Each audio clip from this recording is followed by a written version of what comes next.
Okay, so let's get started. Welcome everyone to today's webinar.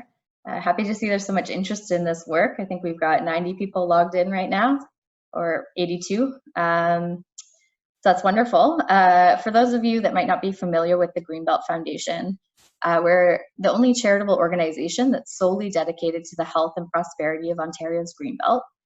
And we're dedicated to ensuring that the Greenbelt remains permanent and protected by making investments in its interconnected natural, agricultural, and economic systems to ensure a working and thriving Greenbelt for all. I want to thank Michelle Sacca, the Senior Research Scientist at Toronto and Region Conservation Authority, and Umberto Berardi, Associate Professor of Architectural Science at Ryerson University, for agreeing to speak today. And I also wanted to thank Zara and Jonathan, who did work on the research that will be presented.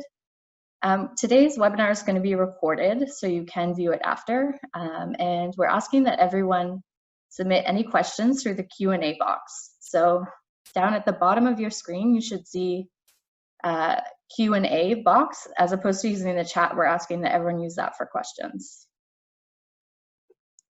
So the presentation today is going to be split into two parts. The first half will focus on planning green infrastructure solutions for extreme heat. So that will be Michelle and I talking about a bit of the background on climate change strategies and how we're going to use this work that Umberto's team has done. And then the second half of the session, which is a more technical session on climate modeling, will run about another hour. And in between those two parts, we're going to have a question and answer period for Michelle and I, and then any questions that we have for Umberto we'll save to the end of the presentations. So with that, I'm going to let Michelle Sacca take it away. Take it away, Michelle. Thank you, Jackie. Hi, everyone. Good afternoon. My name is Michelle Sacca. I'm a senior research scientist with the Toronto and Region Conservation Authority.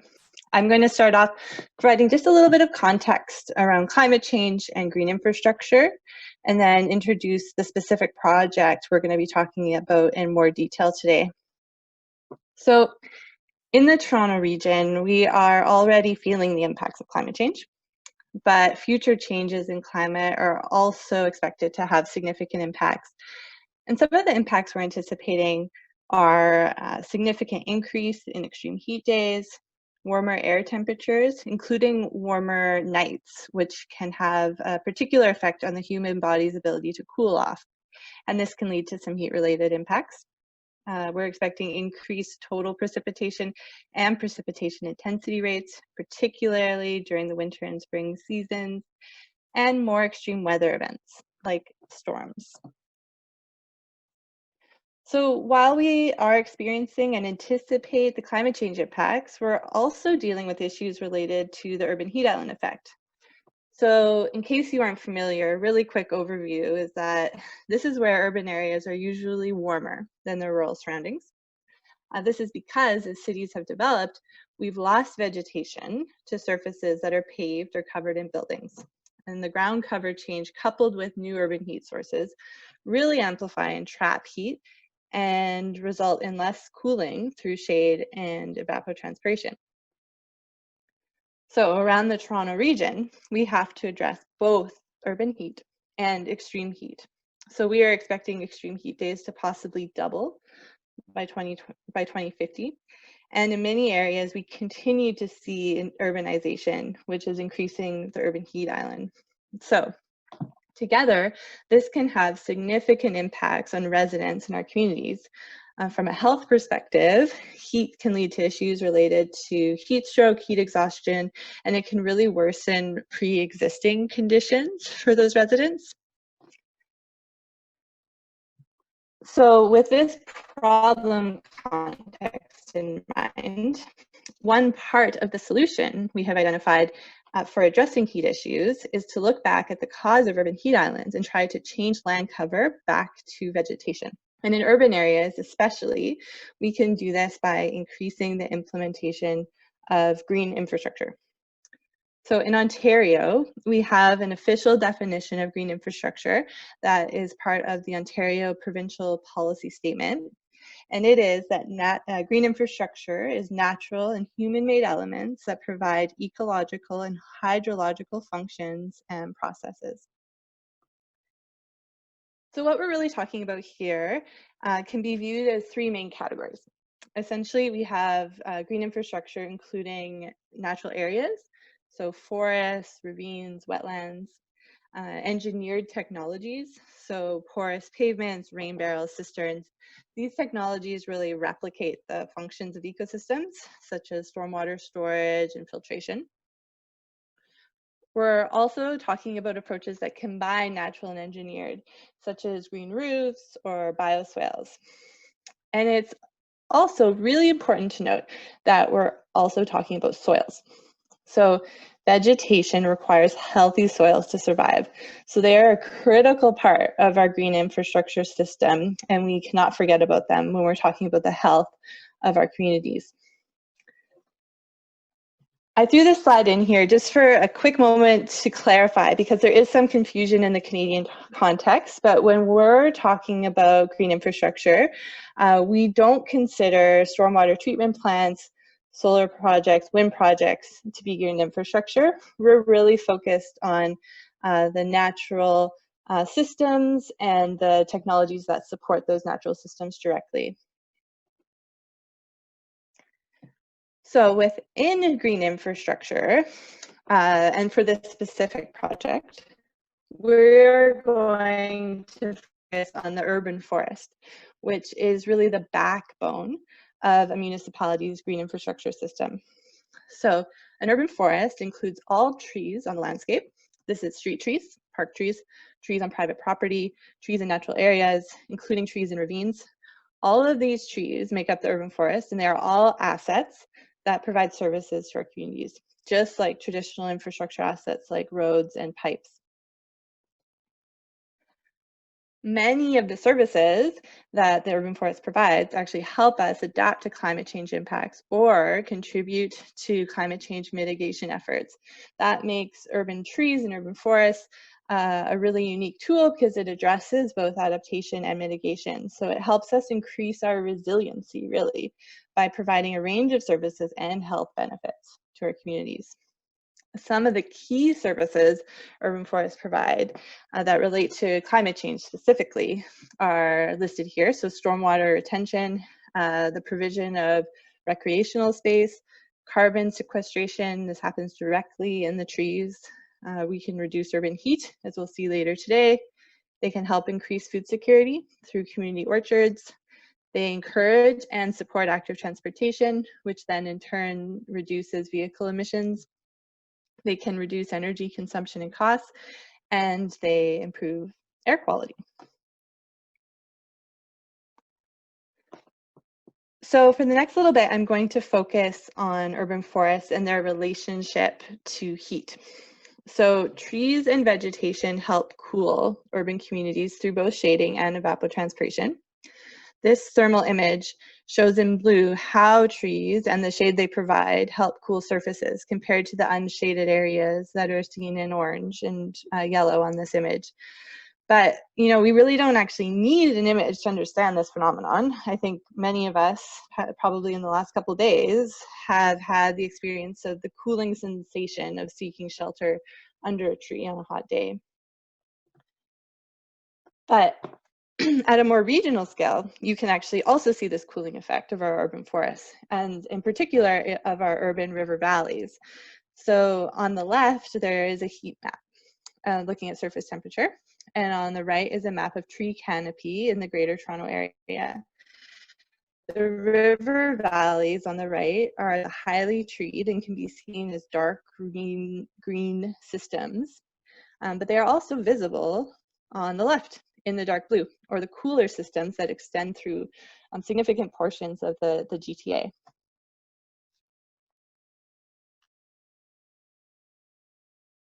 So we know at different scales that urban forests can help reduce urban heat, but what we're trying to do now, and what you'll see through this project, is we're trying to operationalize this knowledge to help our urban forest management efforts and consider ways that we can really maximize these benefits.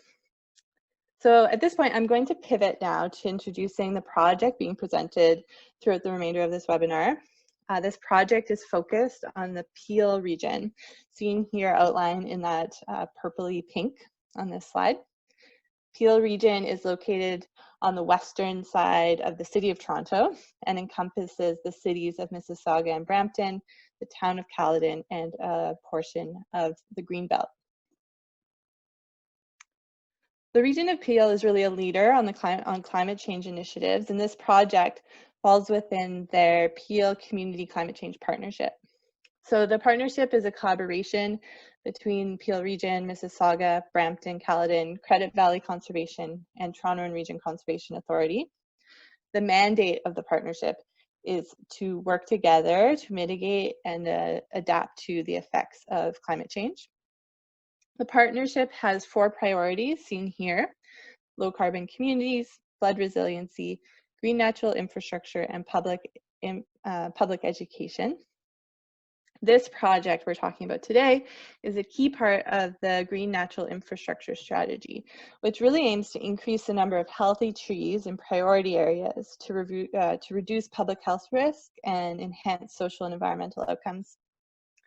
The urban forest, as we've seen, provides many services that could be the focus of the strategy, but we have decided to start by looking at the heat reduction benefits of green natural infrastructure.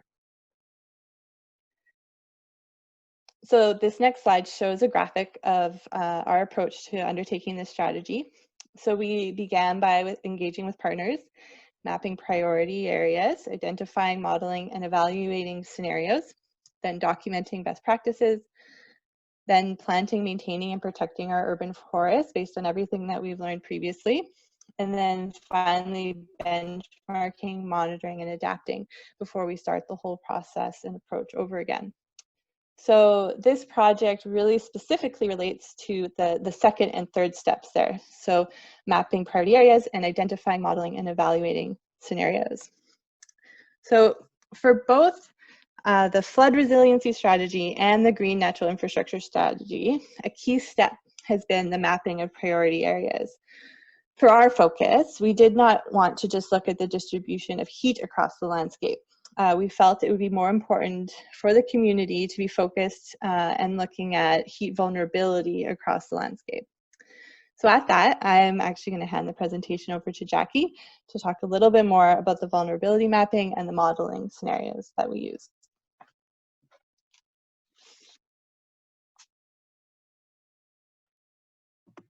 Wonderful. Thanks, Michelle. I'm just going to share my screen now. So hopefully everyone can see my screen. Yep. Okay, wonderful. Great. So thanks for the great overview and background. I think that was really helpful in kind of setting the stage for this next part. So I'm going to be talking about how we determined heat vulnerability in Peel Region. And this is work that I did with Toronto and Region Conservation Authority, and I'm now at the Greenbelt still working on this project. So I've been lucky to keep working on it. So the way that we determined heat vulnerability was, as Michelle mentioned, not just to look at heat across the landscape, but also to look at other factors that play into making communities and neighborhoods more vulnerable. So vulnerability can be thought of as a combination of exposure to risk, so in this case heat, sensitivity of the population to that risk. So for example, you can think of seniors having more adverse health effects during heat events. So we could call that population more sensitive to extreme heat. And then also adaptive capacity can help communities in events of heat. So adaptive capacity is anything that can help a community cope, and it's actually a good thing, obviously. So you can think of vulnerability as being the addition of exposure and sensitivity, and then if it has adaptive capacity, kind of removing some of that vulnerability. So for this particular project, the way that we looked at exposure was by looking across the landscape at surface temperature, and we used satellite imagery to look at this. And then we used census information mostly from Statistics Canada for the sensitivity factors. So I already mentioned seniors, but some other groups that are more vulnerable to extreme heat in Peel Region include those that are living on low incomes, children, temporary and emergency housing, high-rise buildings, schools, daycares, and hospitals, And then people that have language barriers, so anyone that did not speak any English or French was also considered more vulnerable because they might not be able to receive public health communications as easily, and education. So we use the cutoff of a high school diploma for the education level. And then in terms of adaptive capacity, we were looking at access to transit and access to cool buildings as examples of community infrastructure, if you will, that could help them during extreme heat events.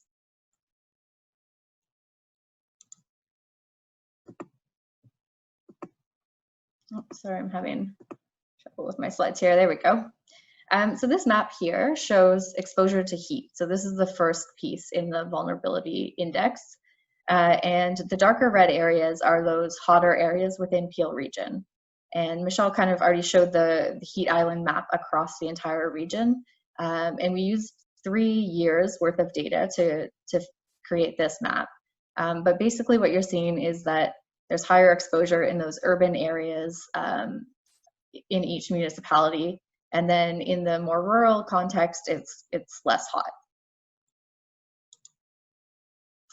So this is the final vulnerability score across Peel region. And the darker red are more vulnerable, and then the green and light yellow are showing less vulnerability. So not surprisingly to us, we found that areas that had more of that sensitivity factor, so some of those social components, were also areas that lined up with the hottest temperatures.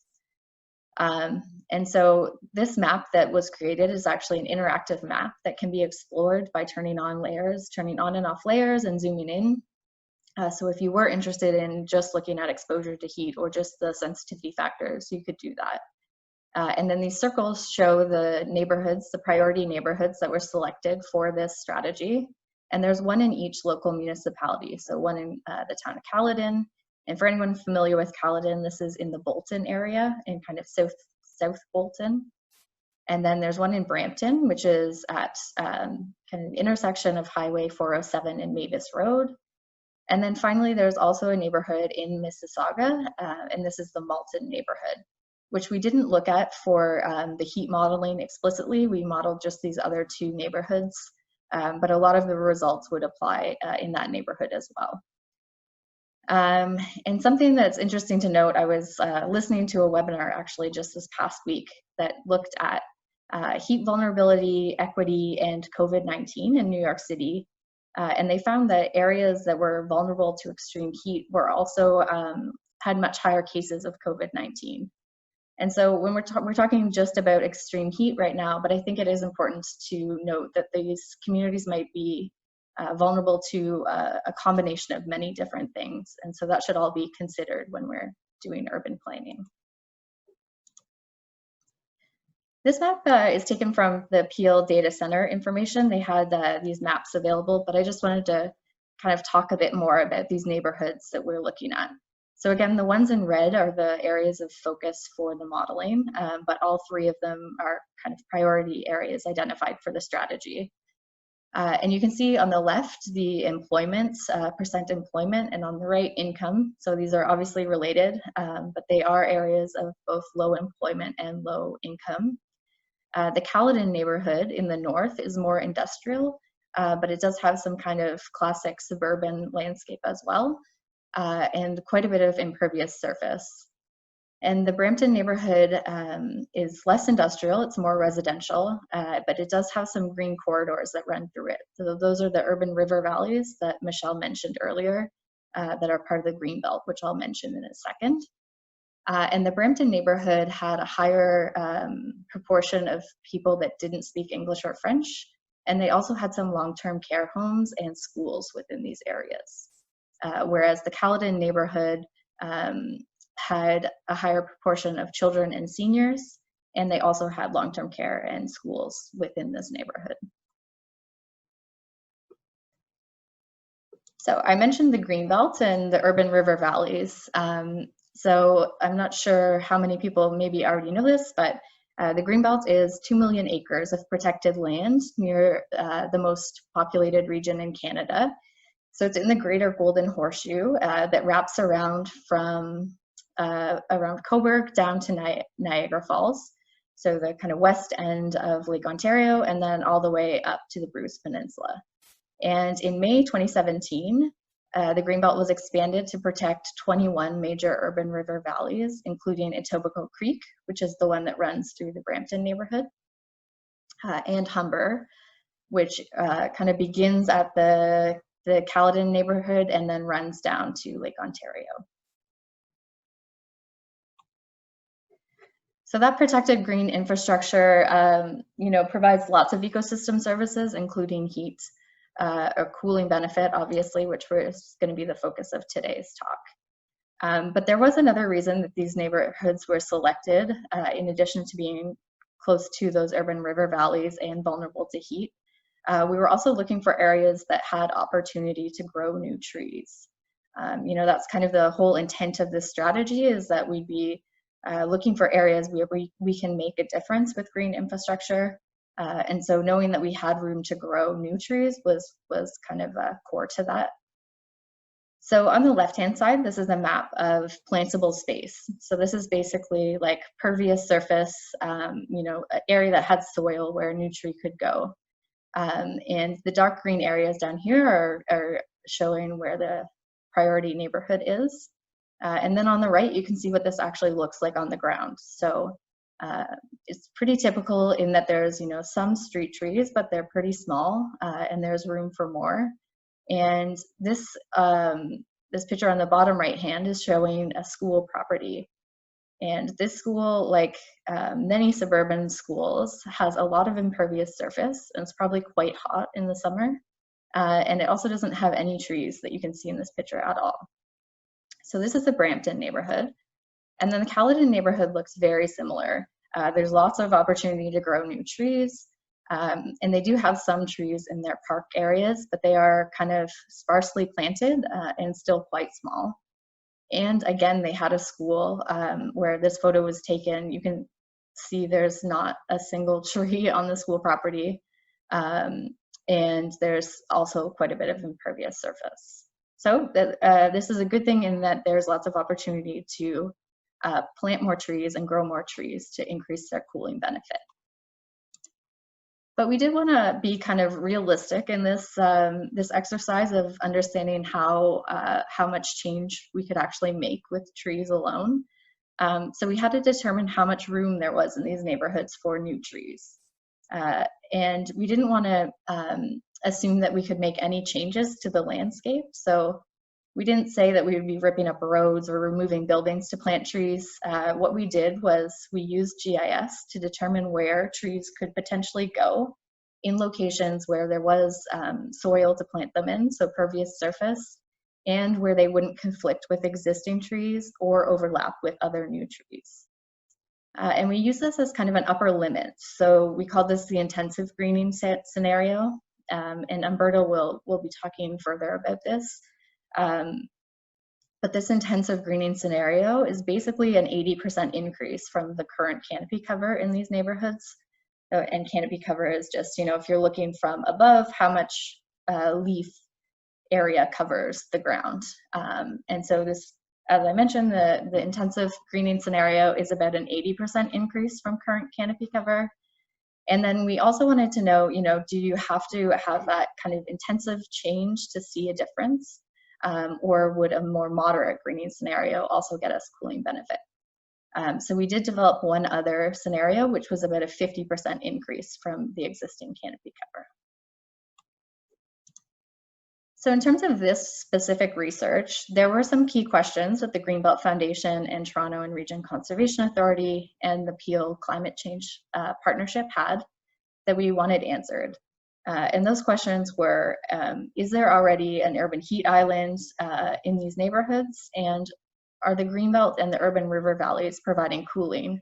And if so, how much? And then our second question was really about, could we make these neighborhoods cooler by adding more trees? And if so, how? So part of that question is answering things like, how much cooler could it actually be if we put trees across these landscapes? And then would the difference be local, or would it extend beyond just the shade that the tree is casting? And then finally, do the benefits vary depending on tree location? And the reason we wanted to know this is that, if we're planning for increasing cooling benefits in these neighborhoods as part of a climate change adaptation plan, we want to make sure that we're doing it smartly and strategically to make sure that the way that we're planting is really providing the most cooling that we possibly can. So, Michelle already kind of showed this and answered this. I think we knew it before this modeling exercise, but we did find that the Greenbelt and the urban river valleys were cooler. This is no surprise considering that the Greenbelt is meant to be protecting these natural and rural lands that surround our urban area exactly for this reason, for the ecosystem services that it provides. But we also found that the urban river valleys are providing cooling as well, and they come right through the urban areas. This image is not from the modeling that Umberto and his team did. It's also from satellite imagery, but it's more just to show you a visual of the results that Umberto will be talking about. And then over on the left-hand side here, you can see up on the top is the Brampton neighborhood, and this is that Etobicoke Creek or urban river valley running through in blue.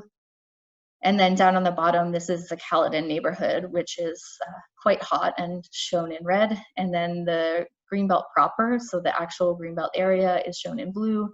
And down around here is where the Humber urban river valley starts.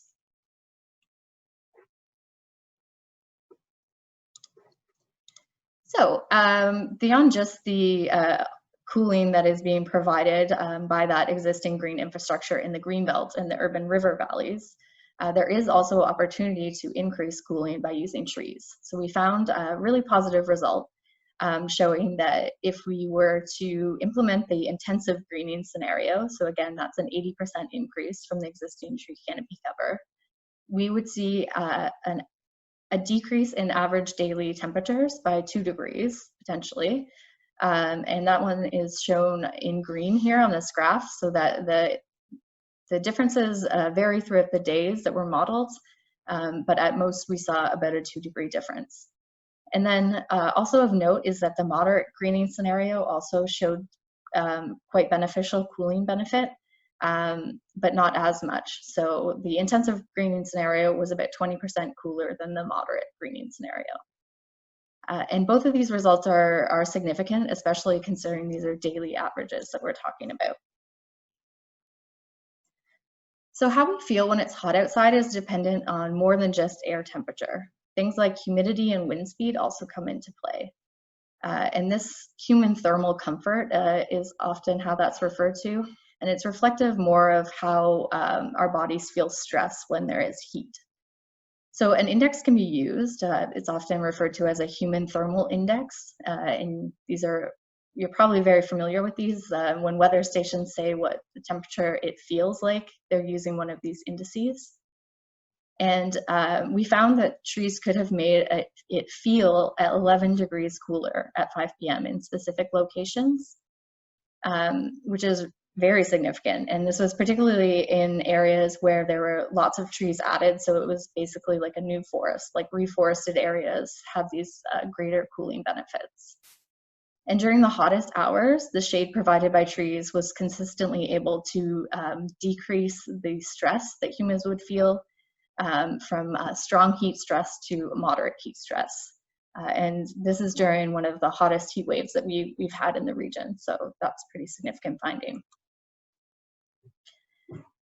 And these cooling benefits weren't just directly under the trees that were modeled. So it wasn't like the cooling benefit was strictly under one tree and that was it. We did see that the benefits moved around the neighborhoods. So this area this is the Caledon neighborhood, and this dark blue shows the temperature difference. So the darker blue means the cooler it is.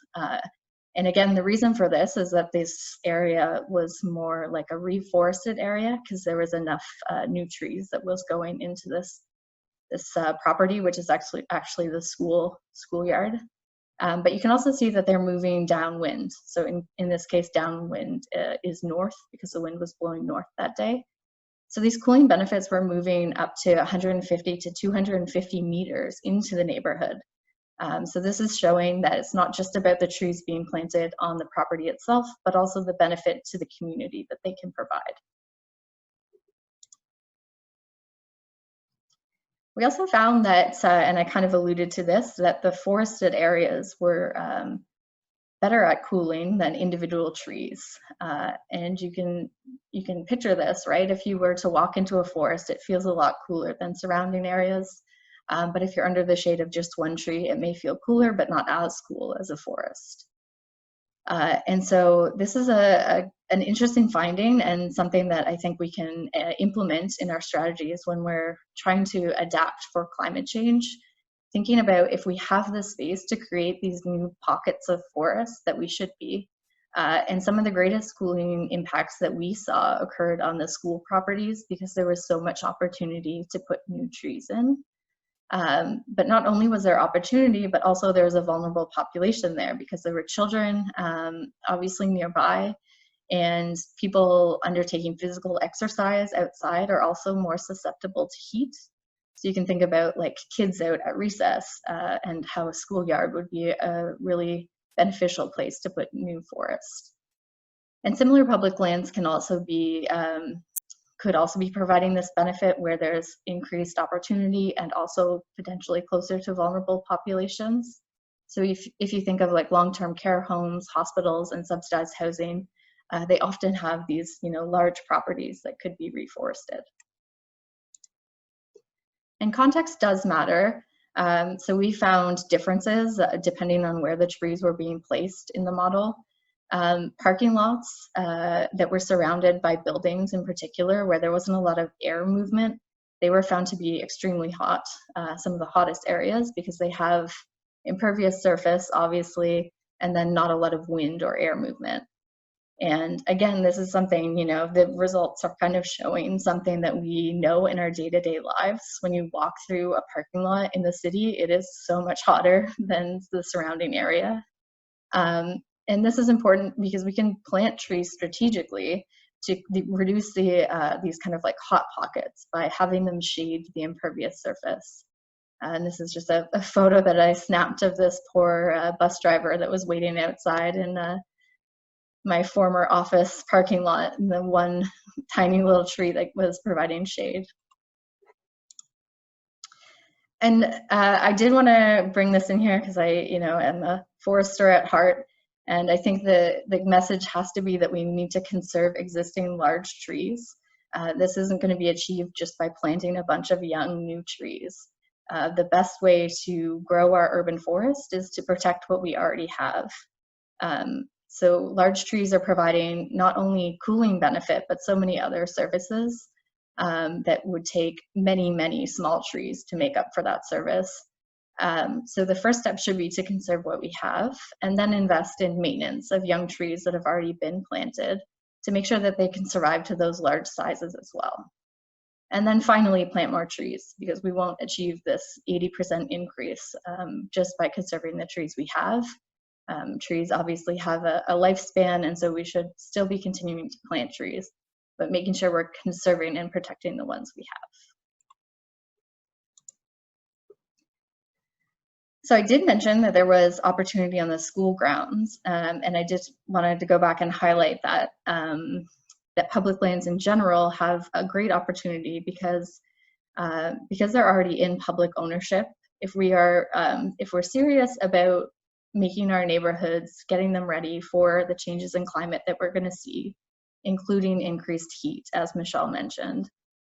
These public lands are easy places because there's a large amount of land that we can already plant and create new forest on. So beyond schools, this could include parks. We typically plant trees in parks like spaced out in kind of landscaped methods, but we could be changing that, and we could change it pretty quickly so that we have these kind of reforested little pockets of forest that could provide cooling to the neighborhood.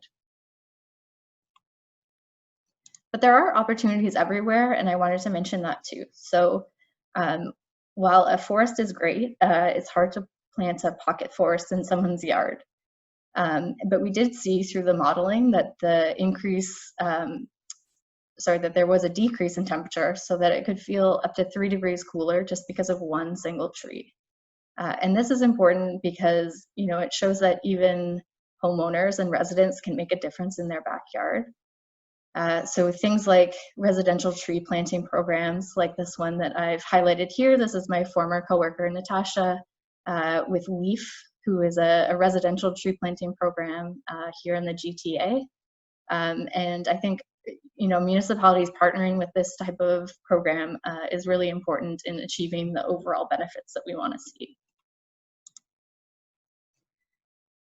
Something that shouldn't be forgotten is that we do have this existing green infrastructure. So we saw that the Greenbelt and that the urban river valleys are cooler than their surrounding urban neighborhoods, but we need to make sure that people have access to that area. So this is the above shot of the Brampton neighborhood, and this is the urban river valley over on this side, and that's actually a golf course. So right now people need to pay to access that green space. So that's just one thing to think about, you know, what are the barriers to access? Beyond requiring someone to pay, there's also, you know, ravines can often have steep slopes, and so you need to think about mobility issues. But then even, you know, in recent events, we saw with like Christian Cooper that things like racism can make spaces less open and safe for people. And so we need to think about all these ways in which we can improve access so that when there are extreme heat events, people feel safe and able to access these green infrastructure. And then finally, before we get into some questions, I also wanted to highlight that we need to continue protection, and I mean protection through our policies. So the provincial land use plans, obviously the Greenbelt plan, provides protection for this green infrastructure, as do municipal land use plans and other policies. And so we need to make sure that these plans, first off, are strong, so our policies are reflecting the value of this green infrastructure, but also that they're being followed. So making sure that we're, you know, we're preparing for the future and what climate change is going to bring by ensuring we're protecting these services that green infrastructure is providing. So with that, I'm going to open it up for, we finished a little early, so I'll open up the Q&A if anyone has questions.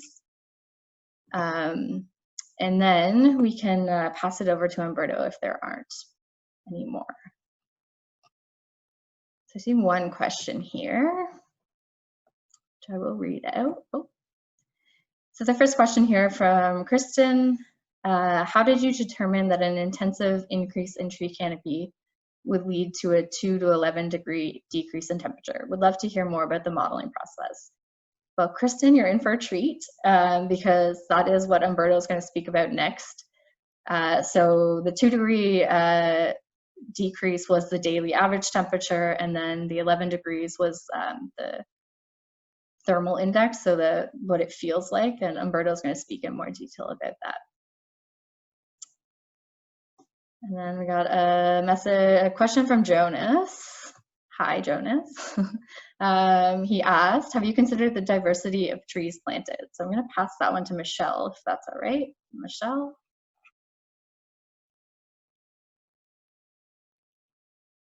Michelle, are you there? Hi, sorry. So yes and no, I guess, with respect to this modeling exercise. It doesn't go into a great deal detail about the diversity of trees, but other parts of the strategy, especially the best practices research that we're undertaking right now, definitely look at that.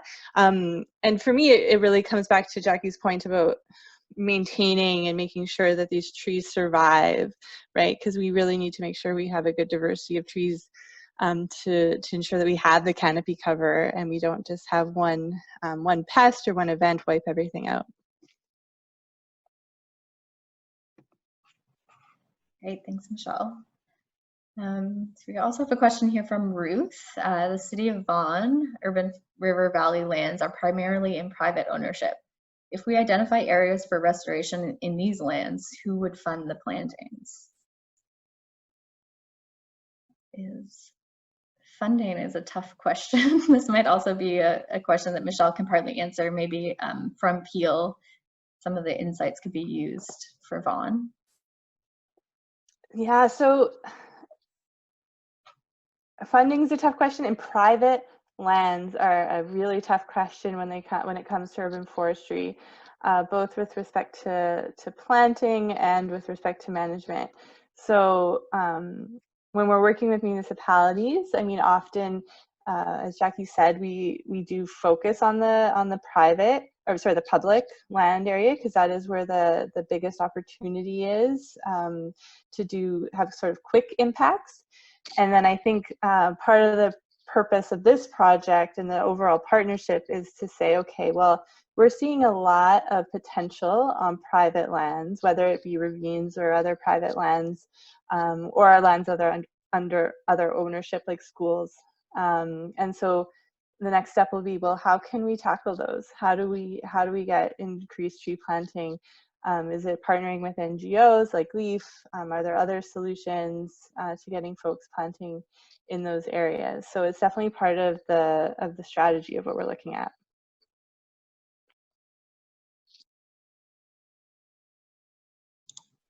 Great, thanks, Michelle. So we have a question here from Jennifer. Maybe, I don't know if you want to speak out loud, Jennifer, or type a clarification there.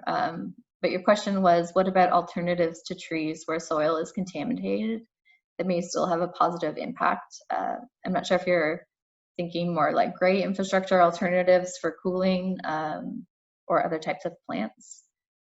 But if you could clarify that, and we can move on to the next question.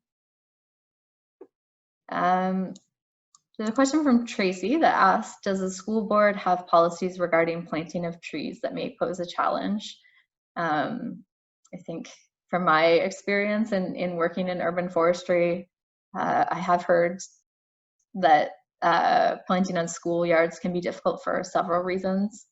I think the maintenance in the summertime can be an issue, like who's going to maintain the trees, but also just getting the permissions. There's a perception of safety risk and other reasons that people may not be as keen to plant on school properties. But Michelle, do you have any, I'm not sure if there's been any progress in working with the school boards and in Peel region in particular? No, so we haven't yet. COVID sort of delayed that a little bit. They have other priorities currently, but that it is a huge opportunity that was highlighted through this work. So it's on the to-do list for sure. Okay, great. We also have a question about the minimum size or density of a forested area that's needed for the greater cooling effect. I mean, Umberto will probably speak in more detail about the results. So you'll see that it did vary, like the neighborhoods weren't exactly the same in terms of how the cooling effects looked, but also it was really dependent on lots of things, including like where the wind was coming from and how many trees were going into the space. So I think Umberto will cover in more detail, but if you want to ask that question again at the end of his presentation, that would be great.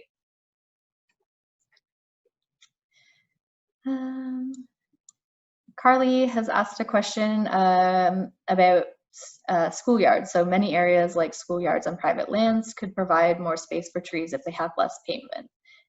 Are there any depaving programs in the area that would increase space for trees long term? So there are depaving programs. I'm aware of it's Green Communities Canada that has the Depave Paradise program.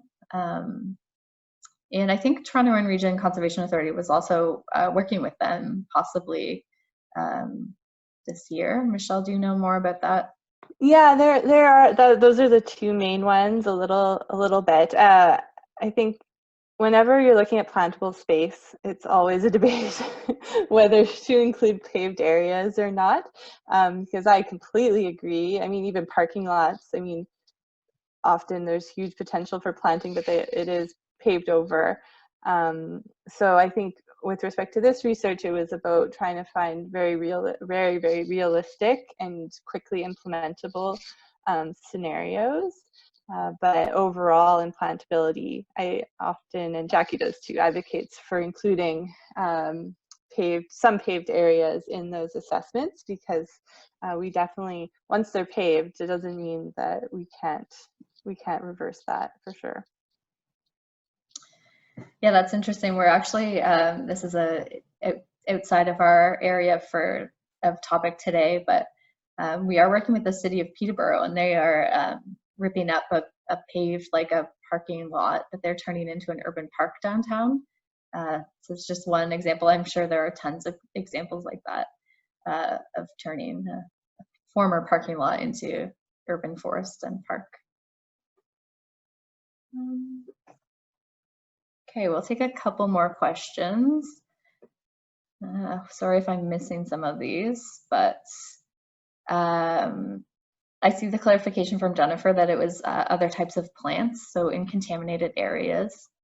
That's not something that I'm super familiar with myself. I guess it would depend on what it's contaminated with, maybe a little bit more detail on that, but yeah, I don't know. Michelle, if you have any thoughts on that? So the question was if there's alternatives to trees, other types of plants where soil is contaminated that could still have a positive impact. Yeah, I don't know about that. I do know sometimes you can think about doing sort of planter boxes, and you can still have trees and vegetation if you have a really difficult site. Yeah, I don't know a great number of details about trees and contaminated soils. Yeah, that's a good point though, planting boxes. Like I've seen some like very contaminated or even parking lots that have like temporary like urban agriculture. Can't think of the program right now, but there's one in Toronto that runs that type of work. We have a question from Lauren asking about in mapping the decrease in temperature by trees in the urban river valleys, were the cooling effects by watercourses considered? I do know that they were looking at watercourses in the kind of small scale modeling that Umberto's going to talk about. So the trees that we modeled weren't for the entire neighborhood. It was like a piece of the neighborhood. There were two scales of modeling, and so the regional scale one was the one that told us that urban river valleys were cooler, and then we had a more like a in-depth model in a small area of the neighborhood, and I think they intentionally avoided any water to make sure that they were just focusing on the impact of the trees. But again, Umberto's gonna speak in detail to that. I've got a question from Kevin here that says, as most publicly owned lands are for playing fields, many municipalities have planted road corridors, and CAs, so conservation authorities, have planted, restored as much of their lands as they can. Has land acquisition been considered as part of the strategy? That's a question for Michelle for sure. So yeah, that's a great question. I mean, yes and no. I think we're always thinking about land acquisition. It's important. It depends a little bit on where you're looking. Even in Peel region, there's areas where there is still quite a bit of opportunity to plant, and areas where we really have maximized a lot of our planting on public lands. The thing is with this, and looking at heat vulnerability and vulnerable areas in particular, I think Jackie had a slide that really emphasized that there is public land opportunities in these neighborhoods, and that was definitely considered. And maybe in the past they haven't had as much of those plantings as they could in the future. So within this strategy in these priority areas, we haven't had to turn our mind to land acquisition yet, because there is place to plant. If you drive out in that community, there are places to plant trees still. Yeah, for sure. I'm thinking of even the Bolton neighborhood, so the one up in Caledon has exactly what was just mentioned by Kevin. Like there's playing fields, I think there are soccer fields in a park, but there's still like quite a bit of area around it that could really help with cooling, because you think about people playing soccer and a super hot field is probably not ideal. There's a question here from Barbara about the growth plan. Mentioning that this research is important in responding to proposed changes announced by the province for the growth plan for aggregate extraction in the natural heritage systems outside of the Greenbelt. So yes, we are aware of those changes at the Greenbelt Foundation, and we definitely reach out. There may even be some provincial staff on this webinar. I'm not sure, but we are definitely in communication with the province and providing information back to them. But yeah, that's a great point to highlight. That those changes impact green infrastructure that's providing cooling, or could potentially impact.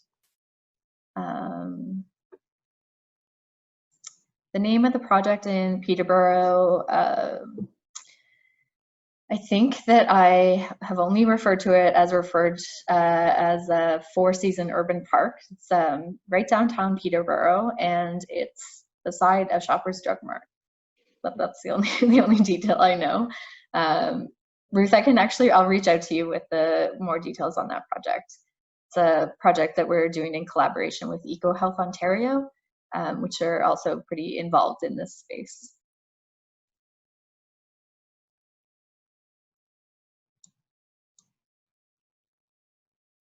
I've got more of a comment here about EcoStress thermal camera along with Landsat. That's a really great recommendation for future work we might be doing. Umberto's work was not, it didn't involve the satellite thermal imagery, so that modeling isn't like the results that I spoke about aren't related to the thermal imagery, but that's definitely a useful comment for the future. And I've got one more question here.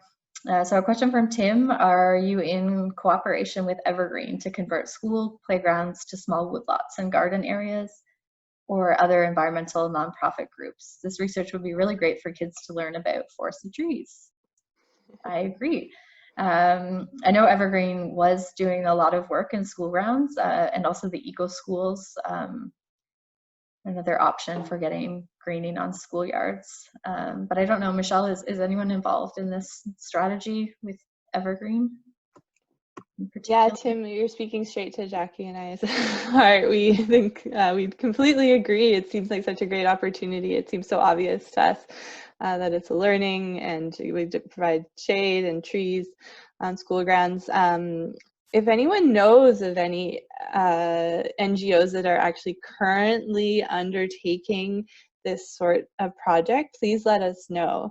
As far as I'm aware, though it might have changed, Evergreen wasn't actively working in that space anymore. So we would love to hear about any partners that are out there that we could work with, specifically on schools. Awesome. Okay, so it's about time that we turn it over to Umberto. If there are extra questions, I'm sure, I don't want to speak for Michelle, but I'm sure that we can send out answers after this webinar if you wanted to continue to submit questions for us. But for now, I will turn it over to Umberto. So thank you for those questions. All right. Thanks, Umberto. Take it away. Thanks so much for the introduction. It was, always a very kind of informative talk so far. Let me close the window so probably you get less noise from the downtown Toronto. And thanks actually everybody for joining me this afternoon. So I think actually this last hour you got a message of, the multiple activity that the Greenbelt is involved, and, I together with my group, and specifically speaking with Dr. Zara Chandrian and Mr. Jonathan Graham, we have been doing a project for the Greenbelt Foundation over the last few months, and we're keeping actually working on some related aspects that I'm gonna try to highlight in the next 30 minutes or so. Yeah. Sorry to interrupt. I just got a chat asking if you could move the mic a bit. There's a bit of... Actually, I know. I think actually once in a while this mic does not really work properly. Can people hear me correctly? I can also remove completely the mic and use the computer laptop microphone. There is going to be probably a bit of extra reverberation eventually if you prefer. Just let me know whatever actually makes sense. Yeah, I think it's pretty fuzzy. Could you try with your computer? See? I mean, now it's typically working well in this way. It's just that there is a bit more extra kind of reverberation. That's it. Yeah, Otherwise, no, that's much better. Thank you. okay, yeah. So it should work well. Okay, so what are we gonna present today is, you get a bit of the results in the previous two presentations. And so I'm gonna go, just digging into the methodology and what exactly we try to do. So we were approached by Greenbelt over a year ago, and they were basically asking us to do some work on really looking at the value of the urban river valley when it comes actually to the possibility to mitigate extreme heat events. And so providing some resilience as a kind of a climate green infrastructure for the citizens of the GTA area. So that was basically more or less the task, and I really don't want to kind of go back into the framework in which we were working over this last year. But clearly, what you need actually to start from is that Toronto has been experiencing a significant amount of urban Italian effect. So basically, what we are speaking about is the fact that the city of Toronto is getting warmer and warmer, which also goes on top of the climate change that the entire, North America is experiencing recently. And over the last weekend, we got an impression of what that means. So clearly, there is a higher attention towards what we can do in order to mitigate this actually risk. And one of the major aspects when it comes actually to mitigation of the urban Italian effect is related with vegetation. So we know that the city of Toronto keeps, growing and is always booming. The real estate, as soon as the pandemic will be over, will definitely go back to the, traditional, unfortunately, rate that we have seen over the last 2-3 decades of many more high-rise towers everywhere, building density. This has a lot of sustainability advantage. There are definitely some values in this higher density, but we also have realized that this huge density is creating a lot of climate issues when it comes to downtown Toronto, as well as actually all the areas around the downtown Toronto. So as soon as the downtown keeps expanding and we keep actually seeing this profile of the city that has more and more new towers, and as a city that basically booms and is not anymore booming only into the downtown core, but it's really booming into the green urban valley. And this is really the issue that we are trying to face, and we are trying actually to study carefully. We have been studying this with many different technologies. So somebody in the question was asking about remote sensing.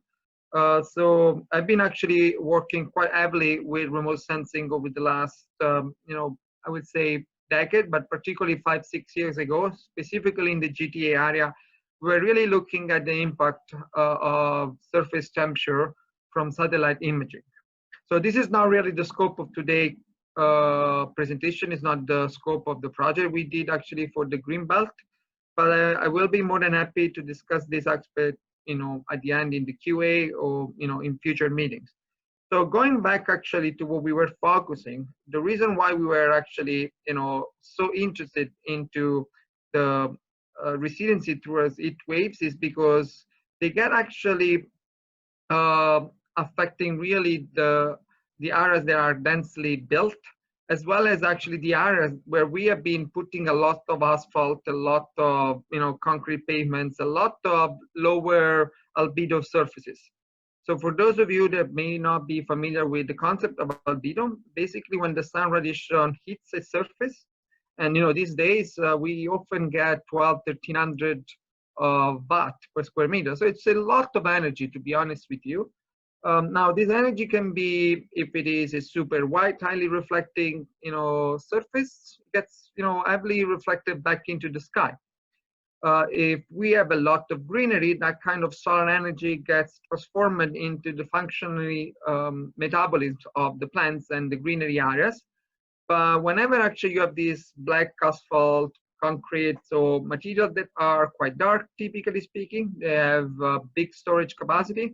All the energy gets stored into those materials, and that's why we feel that the downtown of a big metropolitan city in North America tends to be quite warmer. Now, if you start topping up this effect with other effects, the fact that we have more and more heat pumps that are constantly putting more heat into the downtown. We have a lot of engines, still a lot of cars, not really in the pandemic, but other anthropogenic heat is quite significantly affecting the energy balance of the downtown core. Then you sum up all these aspects and you start getting actually a sense of why the urban Italian is so significant. So early today, you heard about these 2-3 degrees up to 11 degrees, and the scope of my talk today is really giving you the sense of where these numbers come from and how do we typically look at it, and what can we do in order to trying to forecast, and that's really my specialty, trying to run a lot of modeling to understand the implication of green infrastructure, not just under current situation, but also especially under future situations. So we've been working quite a lot these days also in trying to match, green development within the downtown of Toronto together with climate change weather file, like futuristic trajectory of the weather file in the next, few decades, just to get the sense of what that means. Now, clearly, what you get at the end of this is a temperature profile. And what you will see today in the results in the next 15 minutes are a lot of maps and graphs of temperature oscillation within the day, within the season, in different spots of the downtown Toronto. But at the end of the day, we also need to understand that we are not climatologists in the sense that our final goal is to get the temperature. We are people interested in the human being, in the well-being of people. And so there is more and more these days an attention that converts all the results in Celsius into actually results of feel-like temperature, which is what you heard earlier today by Michelle, but also something that gives you a sense of how risky it can be to not take any precaution. And we have been seeing increasing amount of reports by national and also these days provincial warning message of the mortality and morbidity rates as the temperature starts skyrocketing too much within a part of the world like the southern Ontario, where population is not used to that, and so we get actually a lot of attention worldwide to the fact that we need to start doing something. So in other parts of the world, what it means is often, putting a lot of white surfaces, trying to cover with high albedo reflective portions as much as possible the urban fabric. And I need to confess, this is not necessarily the most reasonable approach in our part of the world, and for many reasons.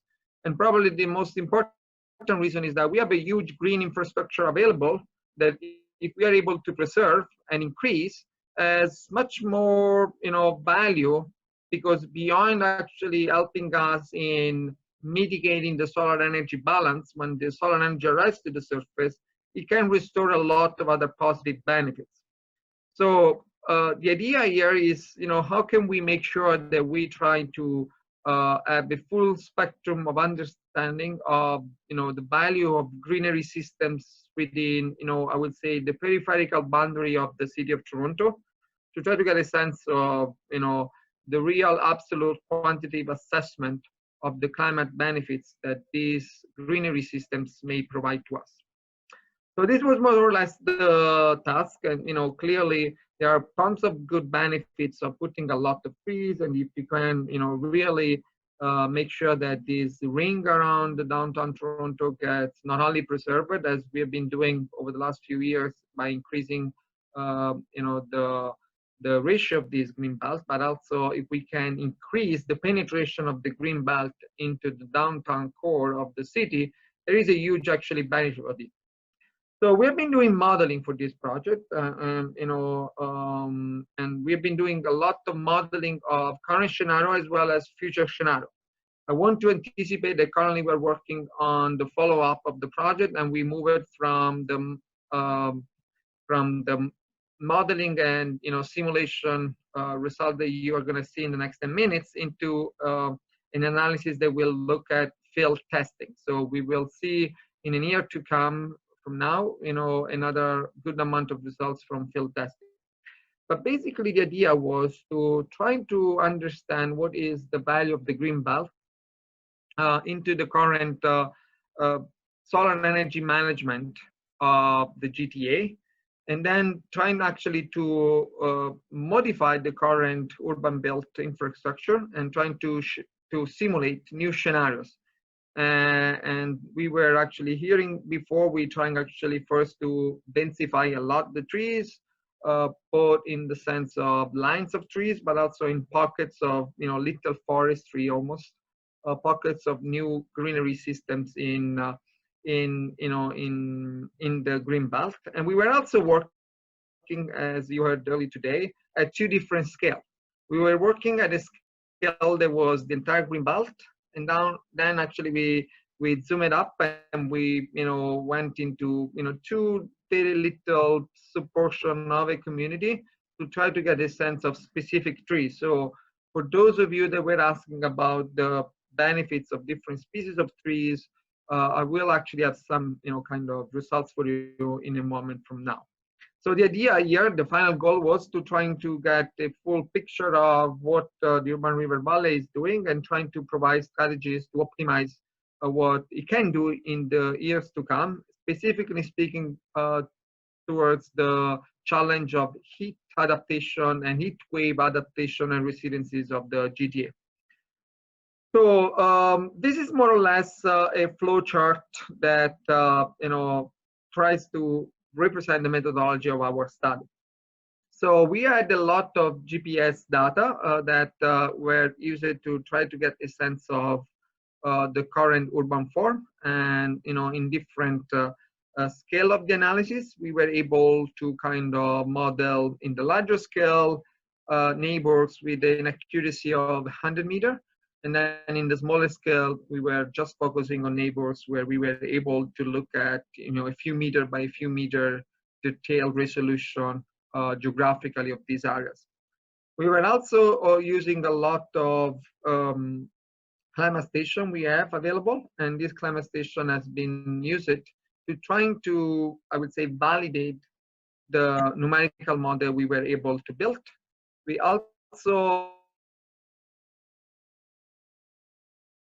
we basically try to understand what could have happened if you have a parkland and you change a parkland with a building, not just in terms of the albedo, but also on the doubling effect of the albedo that changes, but also on the effect of the new air conditioning heat pump on the roof that constantly will push more heat into the local microclimate. So we were really kind of trying to have as many details as possible, and with that we were able to kind of recreate a different model after the validation, and from there being able to kind of to simulate a different scenario from the current status quo.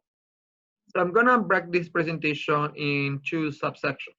The first section is called mesoscale modeling, and this mesos stands for I will say a bigger scale, where we can see almost the entire Greenbelt somehow. And then you will see some slides speaking about a microscale modeling.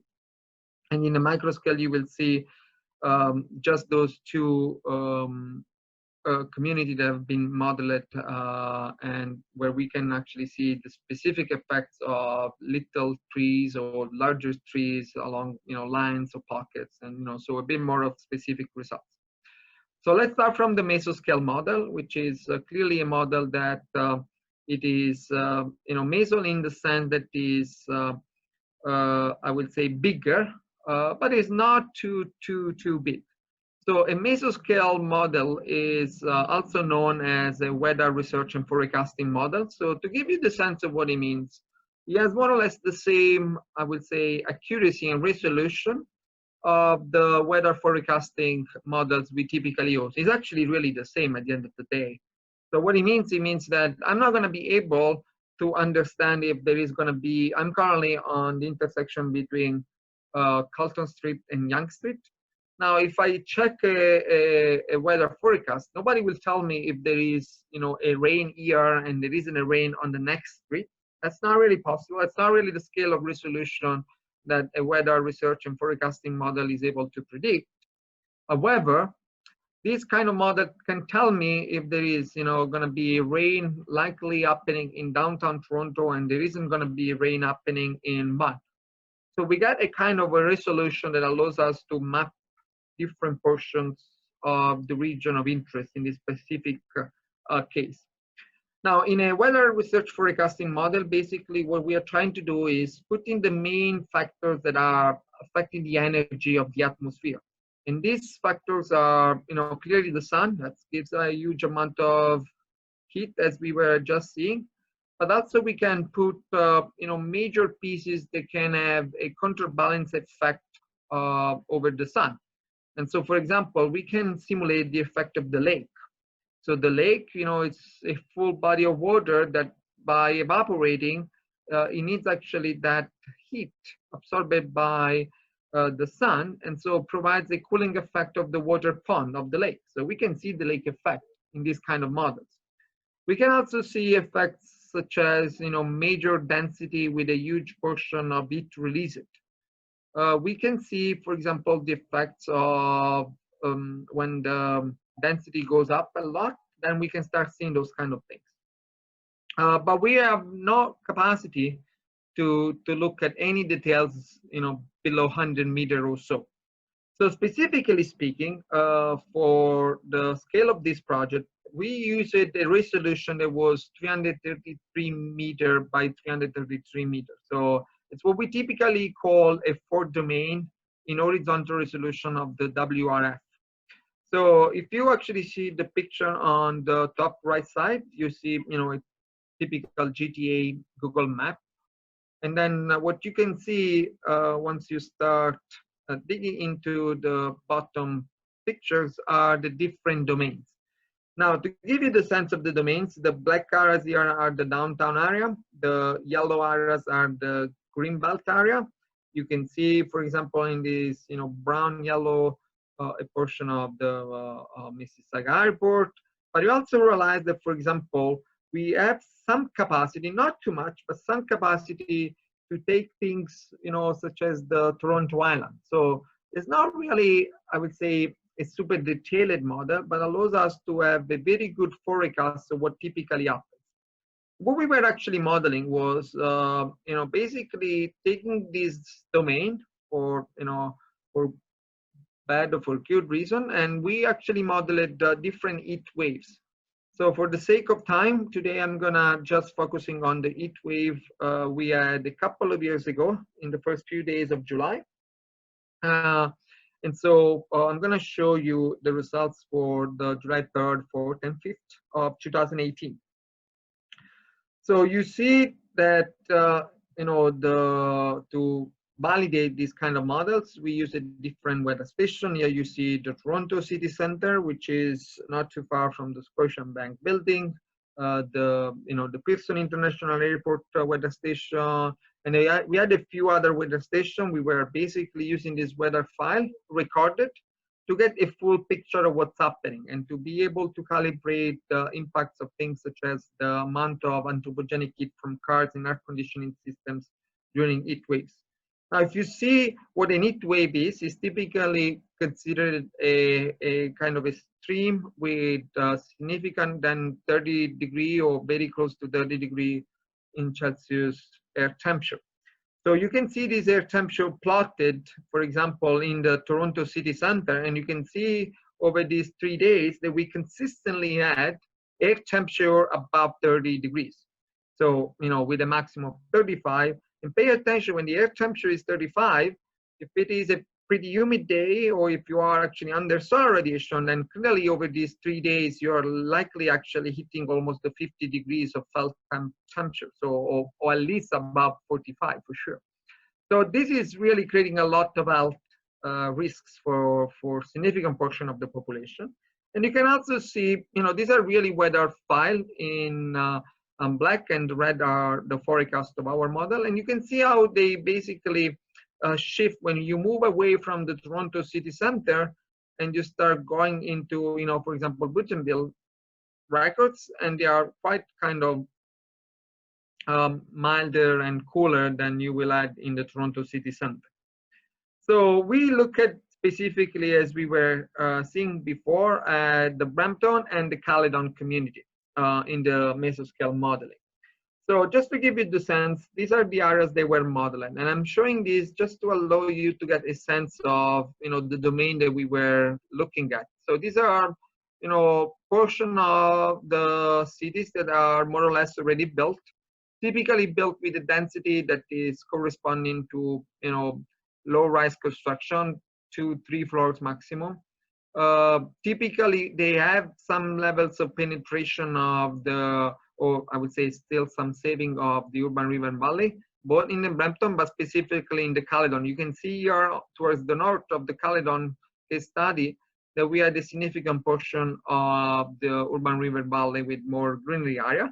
But they also, in the case of Caledon, this is a land with is proposed to go under a significant amount of transformation. So we had a lot of warehouse, but also some, you know, farming areas that, you know, likely, according to somebody, may take actually the risk of being densified. And so after having modeled these communities, we started forecasting moderate green scenario and intensive green scenario by increasing the amount of vegetation.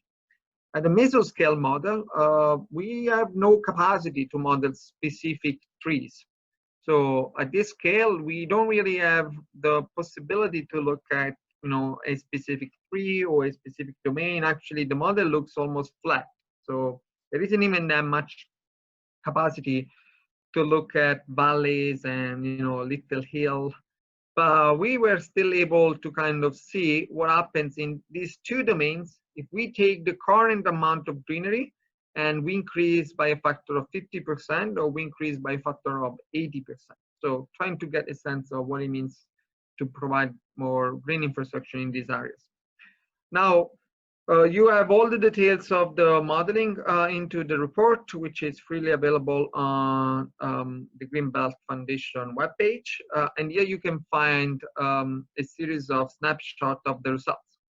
So when it comes actually to, you know, moderate or incentive green scenario, and we are looking at specifically the air temperature, so just the temperature of it, you know, thermometer without any solar heating the sensor, without any implication of the relative humidity or, you know, the wind change pattern according to these new green scenarios, we typically experience an air temperature decrease that was between 1 and 1.5 Celsius.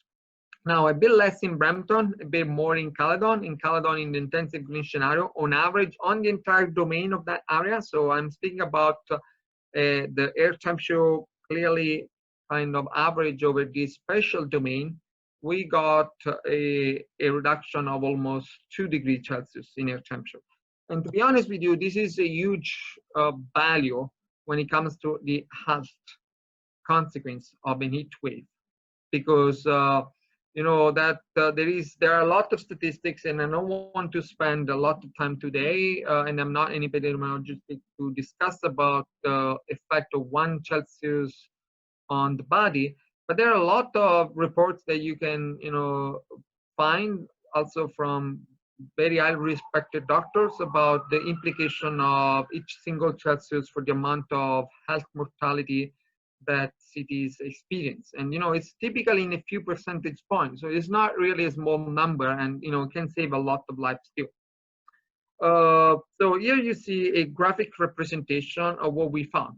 We found that the average of a control scenario versus the green scenario. So basically, if you don't do anything, or if you're trying to kind of incentivize the greenery infrastructure, you can start lowering the air temperature, you know, anywhere from 1 to up to a couple of degrees Celsius, depending on the community. Now, the reason why Caledon had a bigger impact than Brampton is because Caledon had this significant portion on the southwest portion of the community.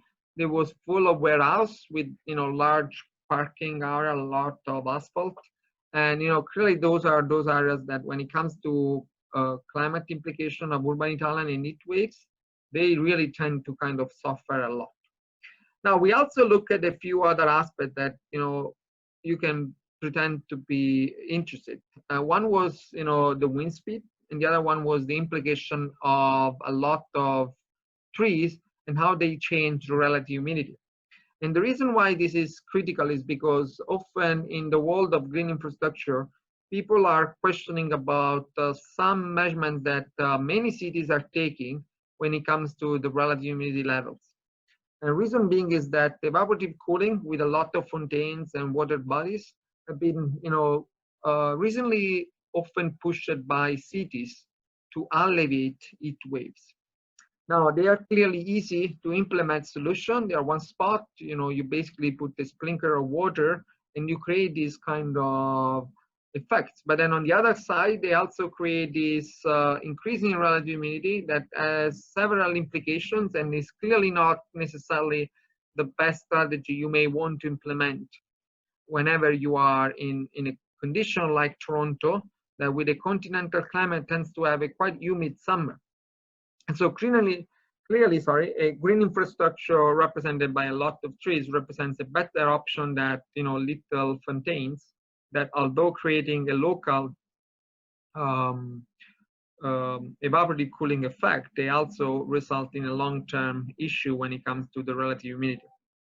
So here you see the temperature distribution over night and day for the different communities when it comes to a moderate greenery scenario and more an intense greenery scenario.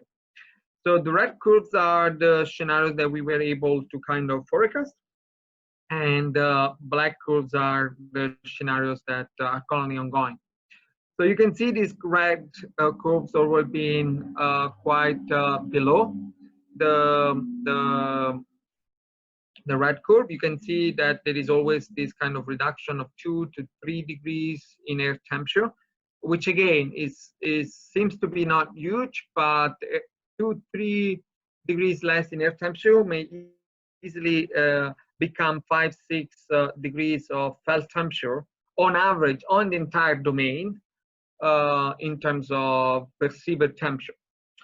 So after we completed this kind of series of study with the heat wave in July 2018 at the mesoscale, we started actually digging into getting a better understanding of what exactly this study was showing us. And in order to get a better sense, we decided to zoom in and move from the mesoscale into a microscale. Now, if you go to the report, you will find these results for things such as the relative humidity and the airspeed change with a lot of trees, and how trees may at one point may stop some prevailing wind, but if they are well organized, they may actually create some tunneling effect. They can have a beneficial implication when it comes to lowering what we call the median radiant temperature, which is the air temperature plus a few series of factors that involve not only the solar radiation that somebody receives, but also the convective effect that the wind will have for the resiliency of people under a heat wave. So we actually moved into a microscale model. Now, let me actually give you a sense of what it is microscale once more. In the microscale model we selected, and we actually used an MBMET simulation. So this is the standard probably software and tool used worldwide, created in Germany, but heavily used these days in Singapore and Hong Kong for their kind of mitigation strategy. Has been quite popular over the last decade in Australia, and it's getting some popularity in North America. Basically, what we are doing here is really modeling every single interaction of the heat within the urban fabric. And we selected, just to speed up a bit of the processing, a resolution that was 3 meter by 3 meter. Now, if you think about how big a tree can be, it means that with this kind of tool, we are able also to model, the shape of the tree. If we have information available, we can definitely model the height of the tree and how wide the tree can be. We can start playing the implication of putting denser planting of trees next to each other. and start actually getting the effect of how they interact together. Now, you don't have a resolution that allows you to see the difference among species, but you have enough resolution to kind of model different species in this software. Or let me say in other words, you have enough resolution to start getting a sense of a city that is, planting little new trees, or the importance of all the historical trees with decades of life. You can start seeing the value of that. And just to give you a sense of this, with this model, I think 3 or 4 years ago, we also modeled a few parks within downtown Toronto. We modeled Moss Park, we modeled Allen's Garden, and 3 by 3 with the drone, we were able to reproduce, the shape of each one of these trees. So you have this kind of capacity. Now, clearly, for the scope of this project, we were interested in densifying trees. We have no knowledge about each one of these trees, so these were almost new trees, and we were focusing on little portion of the Brampton and Caledon. You can see the portion we were looking at. There were basically regions that were between 200 and 300 meters in each side. So approximately we are speaking about something that is less than a kilometer in square surface. But it is enough to start looking at planting trees, as you can see here in the current baseline. So where these red circles are the current trees. Or you can start looking at densifying the trees, or even densifying more. So really literally shaping these communities with the double number of trees that they currently have. So in front of each house, instead of having a large tree every couple of other houses, you start getting a big tree in front and in the back of each one of these kind of houses. We also modeled, for example, pockets of trees. So for example, in Caledon, I don't think actually this picture is quite easy to read, but this is a school, and there is actually currently a park with just grass. And we started covering, in the first scenario, a portion of this park with trees, like with large trees in the north part of this park. And then in the second scenario, where we were basically aiming to doubling the amount of trees available in this community, we basically filled this entire park with trees. Now, to get the sense of the implications of this, here you can see what we were looking at. We were moving from 2 regions that, although being different, they were, relatively speaking, the same size, and both having less than 500 trees, into scenarios that were bringing the tree canopy number into the 600 range for the moderate green scenario, and into the over 1,000 range for the intensive green scenario. So once we started having all these models, we started looking at the implication, and here the quality and detailed analysis when it comes to the air moving around these trees is also able to give us a very accurate resolution of the change in the wind speed and in the microclimate of these regions.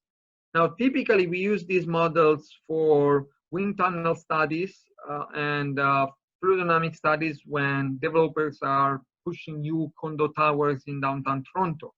And the city of Toronto these days is asking more and more often to be aware of the implication for the safety of pedestrians for wind issues related to these high towers and these kind of channels of wind in specific direction. Clearly here the situation was, I would say, not like that. We had I would say a low-rise construction in both communities, 1, 2 floors. We were looking at scenarios that were clearly looking at trees, but even the largest tree we were considering wasn't necessarily overcoming the 10 meter in height. Typically they were 6 to 8 meters in height. So there wasn't any issue related with that. But we were able to look at the spatially average and the maximum cooling capacity of this scenario. Now, even at the micro scale, when you average the air temperature change over the entire domain, so over these entire areas. For example, this is Brampton. When you take the entire air temperature change, you can see the color map here. You can see the value, and you can see the value over different time of the same day. So typically, we got results that were very similar to the one that we found into the mesoscale. So changes that go from 0.5 to 1 degree Celsius in air temperature in scenario 1, and from 1.2, 1.3 up to 1.5, 1.6 on average in air temperature cooling effect in scenario 2, which is the scenario with the increase of 100% of the canopy of trees. So I would say microscale and mesoscale, although they are different in the approach and they are different in the resolution, they gave, I would say, somehow not too far from each other results. Clearly, the interest in the microscale modeling was in the possibility to start really digging into the specific streets and orientation when the cooling could be more beneficial. So you could see that it's not anymore something that is affecting this kind of geographical domain equally, but we were able to find areas that were quite more affected than areas that were not really that much affected, even when we were distributing the new greenery as much as possible in an homogeneous way. And here it comes actually back what you heard in the first hour, as well as what we know by going into the forestry. To have a bigger impact, you need to start packing together more trees all together, and the canopy is really the key when it comes to the cooling effect. Now, the real actually key, however, is not in the air temperature, and here you see the implication of the air temperature change. It is in the solar radiation, and so it is in the mean radiant temperature. So it is actually in the possibility that greenery areas, and so specifically speaking, areas where trees are quite high and they can actually have the cover and the shade that is significant, are able to kind of prevent the risk for the solar radiation to reach the pedestrian level.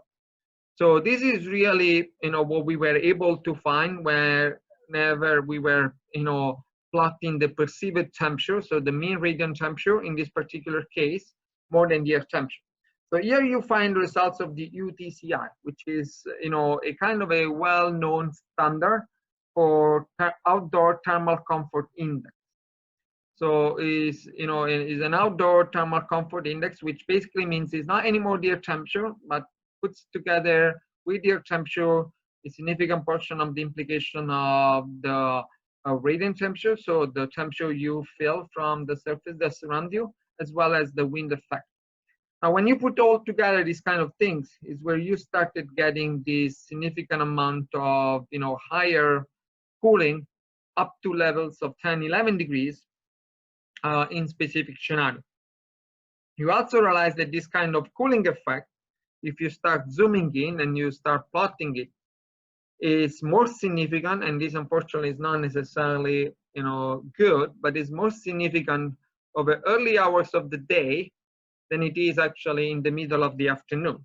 So this is unfortunately not as good as we wish. So when we were plotting the universal thermal climate index around 5 p.m., 6 p.m., then the reduction in terms of UTCI levels was typically in the range of 5-6 degrees. So it was kind of quite less than what we were able to obtain in the early morning. And the reason why it's the case is because when it is early morning, large trees has a shadow effect that expands quite significantly since the sun is still not really high into the sky. And as soon as you start getting actually the sun high into the sky, then the shading effect of the tree, it's more proportional to the real size of the canopy of the tree. So it doesn't really get the, the geometrical multiplication factor of the low azimuth of the sun. So a sun that is not high into the sky. So the report has a lot of these kind of results in the UTCI metric. So you can see the effect of staying under the tree across the entire day, as well as staying, kind of not protected by a tree.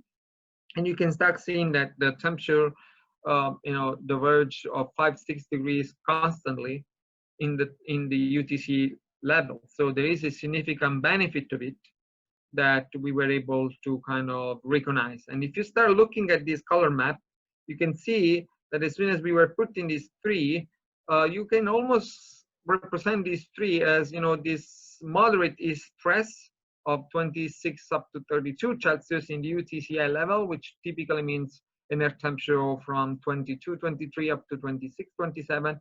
And as soon as the tree canopy was ending and, there was back no canopy, then quickly you were jumping into this strong heat stress risk. And this was true, at almost any time of the day. So bottom line, the kind of the core models, mesoscale and microscale, confirmed that the greenery could provide up to a couple of degrees Celsius in air temperature, in dry bulb air temperature decrease. They may actually have an implication on the wind, but not necessarily wherever you have urban farms full of houses of 1-2 meters. So the effects on the wind speed and direction is negligible. In terms of relative humidity, clearly a lot of evapotranspiration by the trees may increase the relative humidity. The moderate scenario provided into the Brampton area, which was the one that showed the highest level of increase in relative humidity, up to 10%, and it was roughly the 12% maximum that we obtained for the intensive green scenario. Now this number seems to be big, although they are not gigantic. First of all, because in reality, the human body, it's hardly gonna perceive a relative humidity difference of 5-6 degrees. Sorry, 5-6 percentage point. And secondly, because clearly this increasing relative humidity was significantly, neglected or under, I would say,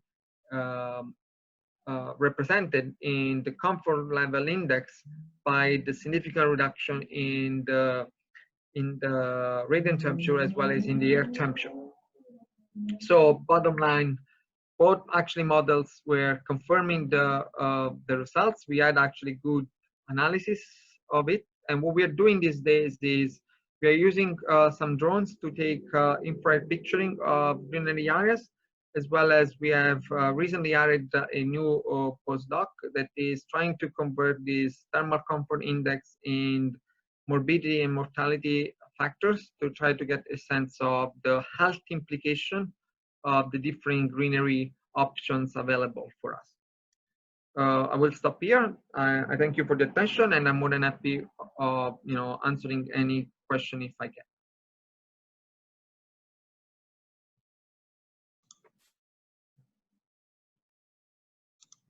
Wonderful. Thanks so much, Umberto. So if anyone does have questions, you can, they're going to start popping up now in the question and answer box, so I can read them out to you if that's helpful. Yeah, for sure. So the first question we have here is from Joanna, and she asks, did modeling also look at potential impacts of flowing rivers on heat reduction as well as vegetation cover? And would this be possible? So possible, yes, it is possible. We didn't do that for two reasons, actually. We didn't do, firstly, because, it wasn't really in the mandate of this project, but the reality is that we were mainly focusing on the impact during the heat wave. And so, flood risking during the heat wave is not going to be likely a huge risk at that point. Also, it wasn't done because, the community that we selected didn't have this challenge, to be honest with you. But just to give you a sense of possibility, I studied, I would say 2015, and there is an open access paper, and I'm happy to share a few configuration of a few squares in downtown Toronto, from Nathan Square to Panda Square, and we were looking at large ponds of water and the implication that large ponds of water could have played for the outdoor thermal comfort of these squared. So it is technically speaking possible, but you need to start modeling, and so you need to have some level of control of the amount of water that you are assuming can evaporate.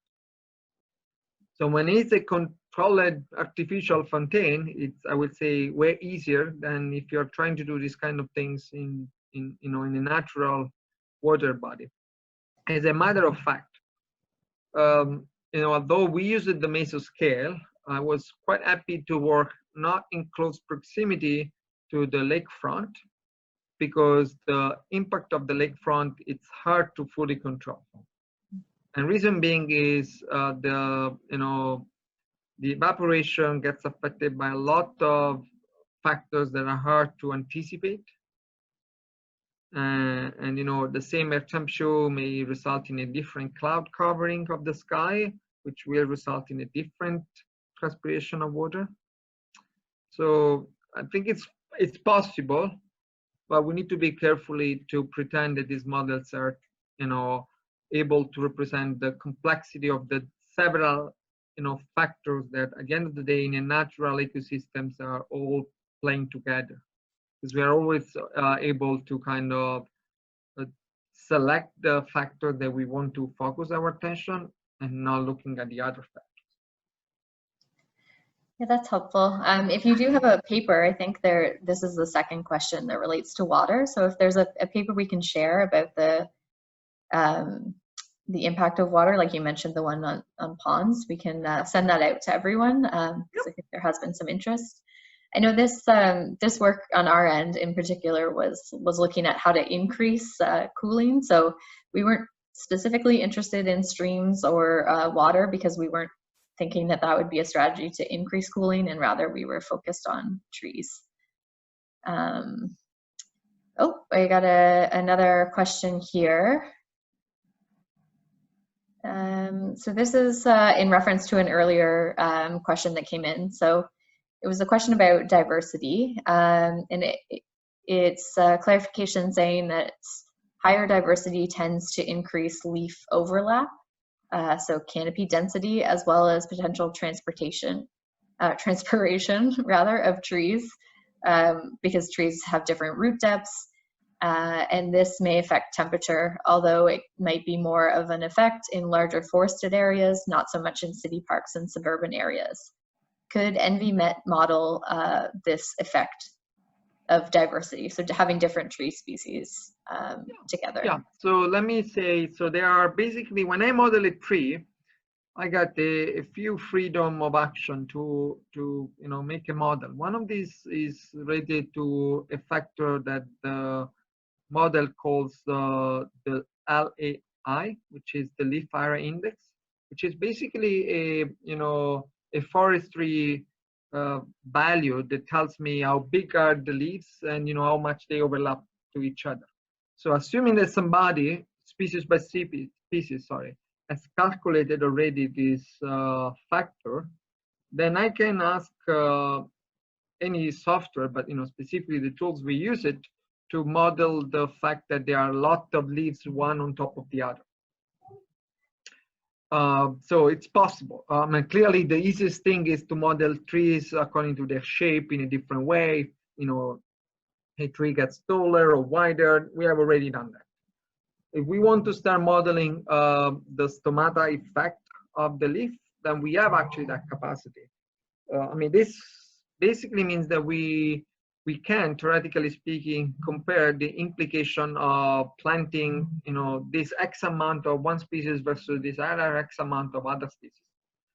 To be honest with you, having done, work over the last decade of this, I will be skeptical to convince people to go for one species or the other by simply being able to claim that this species will have a 0.1 Celsius or 0.15 Celsius air temperature decrease factor. I think in species selection, there are many other factors in terms of the availability, the climate, the value of that plant for that specific soil, and so the possibility for that kind of tree to survive, which I think is more important than the 0.1, because reality is all these models are done pretending that we can take a snapshot photograph of these trees. But trees will change year after year after year. So even though all these models are, I would say, limited in the fact that they don't really, unless we want to repeat these models year after year after year, and so we follow up the growth of the tree. That's a different model. But otherwise, it's hard to anticipate the height, the final height of a tree, or the final leaf area index of a tree. Yeah, okay. I think that's, yeah, it would be interesting. I think there's been a bit of a clarification or follow-up to that. So it was more about the interactive effect. So having diversity within a forest and looking at maybe one, so comparing one that would be all one species, kind of similar to what we did in this specific project where I think, you can correct me if I'm wrong, I think we assumed they were all like a maple tree. And then comparing that to maybe more diverse mix of trees where they wouldn't reach the same maximum height and stuff. So I think you're saying it could be done if there was a reason to do that, like if there was a specific question. But in this case, we didn't do that. Yeah. Okay, great. If there are any other questions, just a comment. Very cool work overall. Thanks. Well, thanks everyone for tuning in. This has been a really great discussion. Umberto has mentioned that there is a report that you can find on our website, and we'll send along a link to that report, as well as if you are able to share that paper that you mentioned, Umberto, that would be great too, I think. Pretty sure that paper is in the reference list with the link of the report. Okay. And it's an open access, so I mean, I can share, but if you just share that first document, then in the reference you will find the complementing paper. Sounds good. Okay, well, we're going to end it a little bit early. Thanks again, everyone. I don't think I'm going to check in with Anna and make sure that we don't have any questions in the chat.